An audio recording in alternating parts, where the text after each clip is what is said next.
नमस्कार दोस्तों, हर हर महादेव, ओम नमः शिवाय। दोस्तों, आप सभी का बहुत बहुत स्वागत है आपके अपने YouTube चैनल सनातन किस्से पर। तो दोस्तों, आज इस वीडियो में हम आपके लिए माघ मास की संकष्टी चतुर्थी की पौराणिक कथा लेकर आए हैं। एक समय की बात है, किसी गांव में एक देवरानी और एक जेठानी रहा करती थी। जेठानी अमीर थी तो देवरानी बहुत ही गरीब थी। उसका पति जंगल से लकड़ियाँ काटकर लाता और शहर में ले जाकर बेचा करता था और वो बहुत बीमार रहा करता था। देवरानी जेठानी के घर में काम किया करती थी और बदले में जेठानी उसे बचा हुआ खाना, पुराने कपड़े आदि दे दिया करती थी। एक समय जब माघ मास की तिल चौथ आई तो देवरानी ने 5 रुपए का तिल और गुड़ खरीदा और तिल चौथ का व्रत रखा। पूजा पाठ करके व्रत की कथा सुनकर उसने तिलकुटा बनाया और उसे अपनी रसोई के छींके में रखकर जेठानी के घर काम करने चली गई। जेठानी के घर का सारा काम खत्म करने के बाद उसने जेठानी के बच्चों से कहा, बच्चों खाना खा लो। तो बच्चों ने कहा, माँ के साथ खाएंगे। फिर उसने अपने जेठ से खाना खाने को कहा तो जेठ ने भी मना कर दिया। अब देवरानी अपनी जेठानी के पास गई और कहने लगी, दीदी अभी तो सब खाना खाने से मना कर रहे हैं, अगर आप कहो तो मैं अपने घर चली जाऊं। जेठानी बोली, ठीक है तुम घर चली जाओ, अभी तो किसी ने भी मेरे घर में खाना नहीं खाया, इसलिए मैं अभी तुम्हें कुछ भी नहीं दे सकती। कल सुबह जल्दी आकर बचा हुआ खाना ले जाना। ये बात सुनकर देवरानी को बहुत दुख हुआ और वो अपने घर की ओर चल पड़ी। उधर घर में उसका पति और उसके बच्चे इंतज़ार कर रहे थे कि आज तो व्रत का दिन है, माँ आएगी तो पकवान लेकर आएगी। घर आकर उसने सारी बात अपने पति और बच्चों को कही। ये सुनकर बच्चे रोने लगे और उसका पति नाराज हो गया। पूरे दिन काम करने के बाद भी अगर तू 2 रोटी ना ला सकी तो तेरे काम का क्या फ़ायदा। ऐसा कहकर गुस्से में आकर उसने उसे कपड़े धोने के डंडे से खूब मारा।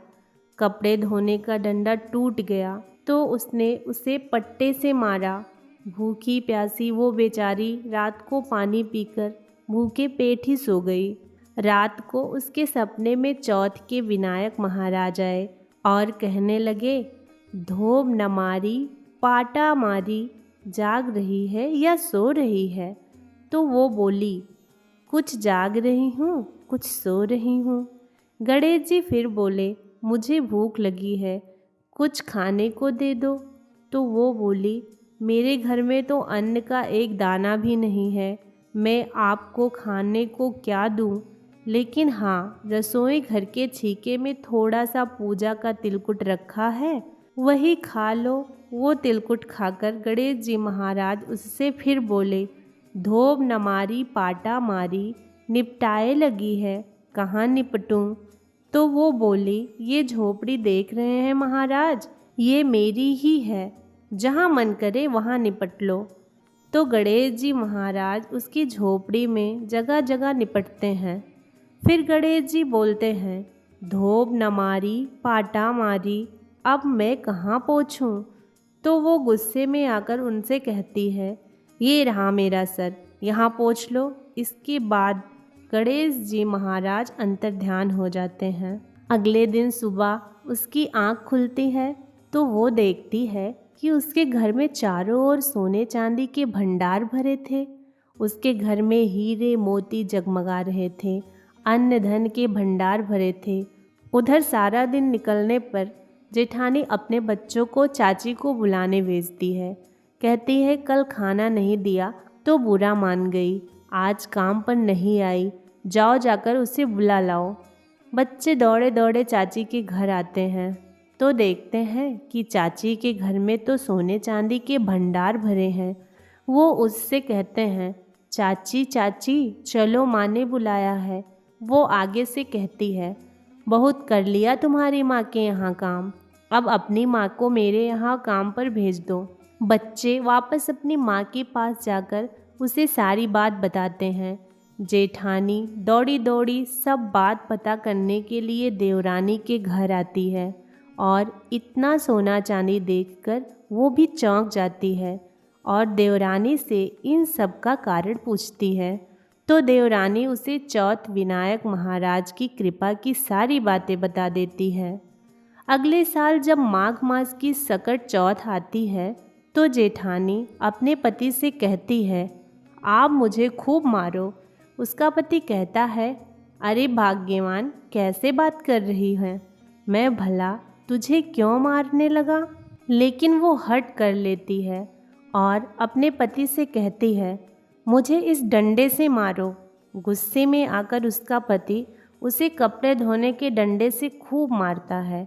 अब वो खुशी खुशी खूब घी और मेवा डालकर तिलकुटा बनाती है और उसे रसोई में रखकर चादर तानकर सो जाती है।